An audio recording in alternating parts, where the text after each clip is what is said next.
Hi everyone, welcome back to Suma V blogs Kannada. ಇವತ್ತು ನಾನು ಶೇಂಗಾ ಹಿಂಡಿ ಮಾಡ್ತಾಯಿದ್ದೀನಿ. ಉತ್ತರ ಕರ್ನಾಟಕದ ಫೇಮಸ್ ಅಂತಲೇ ಹೇಳ್ಬೋದು. ಉತ್ತರ ಕರ್ನಾಟಕದ ಸ್ಟೈಲಲ್ಲೇ ಹೇಳ್ತಾಯಿದ್ದೀನಿ. ಇಷ್ಟ ಆದರೆ please like, share and comment ಮಾಡಿ, ಸಬ್ಸ್ಕ್ರೈಬ್ ಮಾಡ್ಕೊಳ್ದೆ ನೋಡ್ತಾ ಇರೋರು ಪ್ಲೀಸ್ ಸಬ್ಸ್ಕ್ರೈಬ್ ಮಾಡಿಕೊಂಡು ಪಕ್ಕದಲ್ಲಿರುವ ಬೆಲ್ಲೈಕನ್ನು ಕ್ಲಿಕ್ ಮಾಡಿ ಆಲ್ ಅಂತ ಸೆಲೆಕ್ಟ್ ಮಾಡ್ಕೊಳ್ಳಿ. ನಾನಿಲ್ಲಿ ಗ್ಯಾಸ್ ಆನ್ ಮಾಡಿ ಒಂದು ಹೆಂಚನ್ನು ಇಟ್ಕೊಂಡಿದ್ದೀನಿ, ರೊಟ್ಟಿ ಹೆಂಚನ್ನ. ನೀವು ಬೇಕಿದ್ರೆ ಪ್ಯಾನ್ ಇಟ್ಕೋಬೋದು.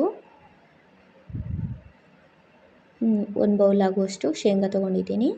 ಈ ಥರ ತೆಳ್ಳಕ್ಕೆ ಅಂದ್ಕೊಳ್ಳಿ. ಹೆಂಚಿನ ಮೇಲೆ ಮೀಡಿಯಮ್ ಫ್ಲೇಮ್ನಲ್ಲೇ ಇಟ್ಬಿಟ್ಟು ಶೇಂಗಾನ ಹುರ್ಕೊಳ್ಬೇಕಾಗತ್ತೆ. ಕಡ್ಚಿಗೆ ಅಥವಾ ಈ ಥರದ ಕಟ್ಟಿಗೆ ಇದು ಇರುತ್ತಲ್ವ, ಆ ಥರದ್ದೇನಾದರೂ ತೊಗೊಂಡು ಶೇಂಗಾನ ಹುರ್ಕೊಳ್ಳಿ. ಕೈಯಿಂದ ಹುರಿಬೇಕು ಅಂದರೆ ಕೈಯೆಲ್ಲ ಸುಟ್ಟೋಗುತ್ತೆ. ರೂಢಿ ಇರೋರು ಕೈಯಿಂದನೇ ಮಾಡ್ತಾರೆ, ಬಟ್ ನಮ್ಗೆ ಅಷ್ಟು ರೂಢಿ ಇರಲ್ವಲ್ಲ. ಕಡ್ಚಿಗೆ ಅಥವಾ ಈ ಥರದ್ದು ಕಟ್ಟಿಗೆದು ಅಥವಾ ಯಾವುದಾದ್ರೂ ಒಂದು ಸ್ಟೀಲ್ದು ಚಮಚ ಅಥವಾ ಏನಾದರೂ ತೊಗೊಂಡು ಹುರ್ಕೊಳ್ಳಿ. ಮೊಸರು, ಶೇಂಗಾ ಪುಡಿ ಮತ್ತು ಕಟ್ಟಿ ರೊಟ್ಟಿ ತುಂಬ ಟೇಸ್ಟಿಯಾಗಿರುತ್ತೆ. ಒಂದು ಸತಿ ನಿಮ್ಮ ಮನೆಯಲ್ಲಿ ಟ್ರೈ ಮಾಡಿ ಆಯಿತಾ. ಹೈ ಫ್ಲೇಮ್ನಲ್ಲಿಟ್ಟು ನಾವು ಹುರಿತೀವಿ ಶೇಂಗಾನ ಅಂದರೆ ಹೊತ್ತೋಗ್ತವೆ, ಸೀದೋಗೋ ಚಾನ್ಸ್ ಇರುತ್ತೆ. ಹಾಗಾಗಿ ಮೀಡಿಯಮ್ ಫ್ಲೇಮ್ನಲ್ಲಿ ಇಟ್ಬಿಟ್ಟು ಶೇಂಗಾನ ಹುರ್ಕೊಳ್ಳಿ. ಒಳಗೆ ಕಪ್ಪಾದರೆ ಮತ್ತು ಸೀದೋದ್ರೆ ಚೆನ್ನಾಗಿರಲ್ಲ. ಶೇಂಗಾ ಪುಡಿ ಕೆಂಪಗಾಗಬೇಕು. ಶೇಂಗಾ ಘಮ ಮಾತ್ರ ಸಖತ್ತಾಗಿ ಬರ್ತಾ ಇರುತ್ತೆ ಕೆಂಪಗೆ ಹುರಿದ್ರೆ ಶೇಂಗಾನ. ಇವಾಗ ಇನ್ನೂ ಒಂದೊಂದು ಚುಕ್ಕೆ ಬಿದ್ದಿದೆ. ಹಾಗೆ ಹುರಿತಾ ನೋಡಿ ಯಾವ ಥರ ಆಗುತ್ತೆ ಅಂತ.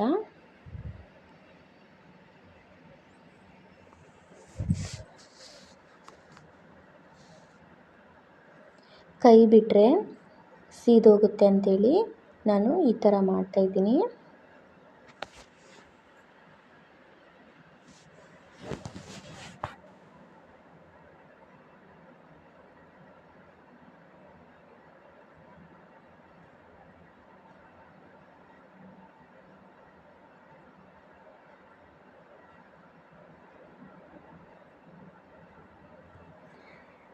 ನಿಮ್ಮ ಕಡೆ ಯಾವ ಥರ ಮಾಡ್ತೀರಾ ಶೇಂಗಾ ಪುಡಿ, ಶೇಂಗಾ ಹಿಂಡಿ ಅಂತ ನನಗೆ ಹೇಳಿ ಆಯಿತಾ. ಕಮೆಂಟಲ್ಲಿ ಹೇಳೋದು ಮಾತ್ರ ಮರಿಬೇಡಿ.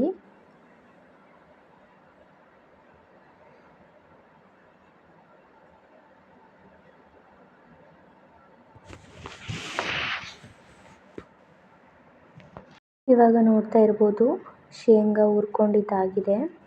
ಯಾವ ಥರ ಕಲರ್ ಚೇಂಜ್ ಆಗಿದೆ ಅಂತ ನೋಡಿ ನೀವೇ.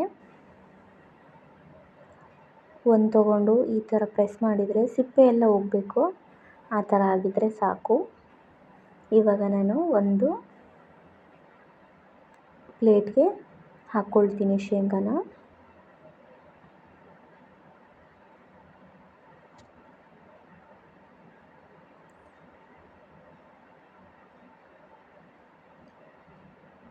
ಬಿಸಿ ಇದೆ, ಇದು ಆರಬೇಕು ಅಂತೇಳಿ ಸ್ವಲ್ಪ ಹೊತ್ತಿಟ್ಟಿದ್ದೆ. ಆರಿದ ಈ ಥರ ಸಿಪ್ಪೆ ತೆಗಿತಾ ಇದ್ದೀನಿ. ನಿಮಗೆ ಕಷ್ಟ ಅನಿಸಿದರೆ ಒಂದು ಬಟ್ಟೆನಲ್ಲಿ ಶೇಂಗಾ ಎಲ್ಲನೂ ಹಾಕಿ ಸಿಪ್ಪೆನ ತಕ್ಕೊಳ್ಳಿ. ಬಟ್ಟೆ ಯಾವ ಥರ ತಿಕ್ತಿರಲ್ವ ಆ ಥರ ತಿಕ್ಕಿದರೆ ಸಾಕು. ಶೇಂಗಾನ ಸಿಪ್ಪೆ ಎಲ್ಲ ಹೋಗ್ಬಿಡುತ್ತೆ. ನೋಡ್ತಾ ಇರ್ಬೋದು, ನಾನೆಲ್ಲ ಸಿಪ್ಪೆನ ತೆಗೆದಿಟ್ಕೊಂಡಿದ್ದೀನಿ. ಇವಾಗ ಸಿಪ್ಪೆನೆಲ್ಲ ಹೊರಗೆ ಹಾಕಬೇಕಲ್ವ, ಹಾಗಾಗಿ ಈ ಥರ ಒಂದು ಫ್ರೈ ಮಾಡೋದು ತೊಗೊಂಡು ಅದರೊಳಗಡೆ ಶೇಂಗಾನ ಹಾಕ್ತಾಯಿದ್ದೀನಿ. ಹೊಟ್ಟೆಲ್ಲ ಹೊರಗೆ ಬರುತ್ತೆ. ಈ ಥರ ಮಾಡಿಕೊಂಡ್ರೆ ಆಯಿತು.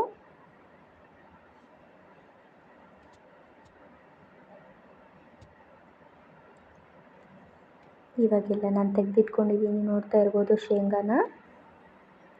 ಇವಾಗ ನಾನಿಲ್ಲಿ ಒಂದು ಕಡಾಯಿನ ಇಟ್ಕೊಂಡಿದ್ದೀನಿ. ಅದಕ್ಕೆ ಒಂದು 3 ಟೇಬಲ್ ಸ್ಪೂನ್ ಆಗುವಷ್ಟು ಎಣ್ಣೆನ ಹಾಕ್ಕೊಂಡಿದ್ದೀನಿ. 3 ಬ್ಯಾಡಗಿ ಮೆಣಸಿನ್ಕಾಯಿ, 9 ಖಾರ ಮೆಣಸಿನ್ಕಾಯಿ ಹಾಕ್ಕೊಂಡಿದ್ದೀನಿ.